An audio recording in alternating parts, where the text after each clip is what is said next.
And hello YouTube, this is Thomas Judge back once again, and it's another installment of my ongoing series, Till the Fabled End, in which I cover the entirety of the DC Vertigo Fables universe. Today we're looking at trade paperback 4 of the spin-off series Fairest. This is trade paperback 4 containing issues 21 to 26, so it contains a solid 6-issue arc, and it's called Off Mice and Men. So we've looked at all the various collected hardcovers, and we've been looking at Fairest for the last few weeks now. This particular trade paperback was a lot of fun. It was decent. It's all about Cinderella, who is quite possibly my favorite Fables character of all time. Before I dive into kind of vague overview of the story and so on, I will point out it's um, it's important to note the chronology of this and where this is going to fit in to the overall Fables narrative. So the first issue really explicitly states, like in the credits, it explicitly states that this story takes place after the Fables Camelot storyline, which is issues 131 to 137. Fine. So that seems fair enough. We should probably have been reading Fairest prior to reading the Camelot storyline, so issue 131 of Fables.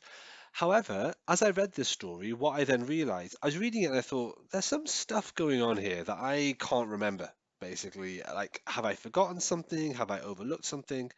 And upon double checking, that's not the case.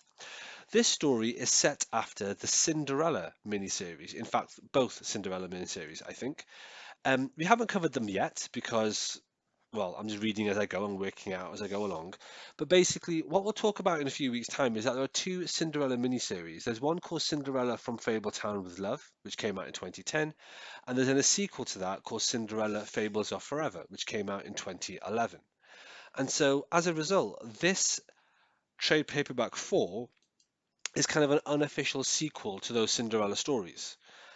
Which is kind of, I don't know, just notable in and of itself. And this fourth trade paperback for Fairest came out in 2014.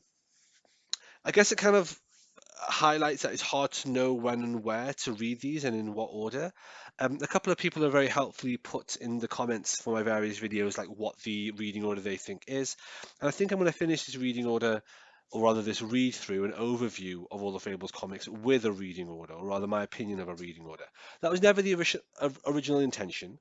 And of course, I'm not aiming or anticipating doing a reading map per se, because it should be more straightforward than that. But anyway, overall, just wanted to let you know if you're reading Fairest Volume 4 of Mice and Men, it is actually a sequel to some separate miniseries that we haven't yet reviewed in this particular series, which are the two 6-issue Cinderella miniseries from a few years prior. However, if you're a type J reader like myself, you can read this and not be too upset and not get too lost or stuck with what's going on. In that regard, I read all 6 issues. I enjoyed them. It's Cinderella, so basically loving it. Um, she's great. Writing is solid. The storyline and the various callbacks and the various kind of overview of what's going on is good. It's very clearly nested in with the Fable story as a whole because it involves things like Prince Brandish, it involves things like Nurse Sprat. It talks about what's happened with Bigby. It talks about what's happened with the Cubs. So as a result, there's a lot going on where it really is kind of interwoven with the other volumes. So in that sense, it's going to be interesting putting a reading order together. I really enjoyed this, but then I'm an unashamed Cinderella fan. So I'm thinking of what I might do if I read the Cinderella like prequel series first and enjoy those. Maybe I'll get a custom volume made. Maybe I'll do something like that. Hard to know. What I will say is that I enjoyed this very much, and it's recommended. It's recommended. It's another nice 6-issue arc trade paperback, like the last one, Fairest Volume 3. And like I say, this one, it's about Cinderella. It's about her coming back to Fabletown to just do some secret agent kick-assing, kick-assery, as it were, and to essentially kind of foil a series of assassination attempts on Snow White and a bunch of other people.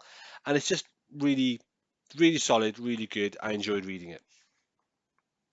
All right, well, with that one out of the way, that's Fairest, Volume 4. Um, the next one that we're going to be reading, so homework for next time, is Fairest Volume 5, which is called The Clamour for Glamour. And this is Fairest issues 27 to issue 33. This takes us to the end of the single issues for Fairest, but there is a Volume 6, which also we'll talk about in a couple of weeks' time. But anyway, this week's homework, Fairest Volume 5, Clamour for Glamour. I'll see you next time. All right, thanks for watching, everybody. As always, please like, comment, subscribe. As always, please follow me on Twitter at @IamThomasJudge, where I will post a daily review of whatever comics I've been reading. You can get an idea of what I'm up to on the channel. And as always, please support the channel by heading over to Amazon.com and checking out my prose novel about superheroes. It's a completely original piece of work. The first episode in it is called Arrivals, and the series as a whole is called No Gods or Kings. You can find an excerpt of that on my website, nogodsorkings.com. Until next time, everybody, stay classy.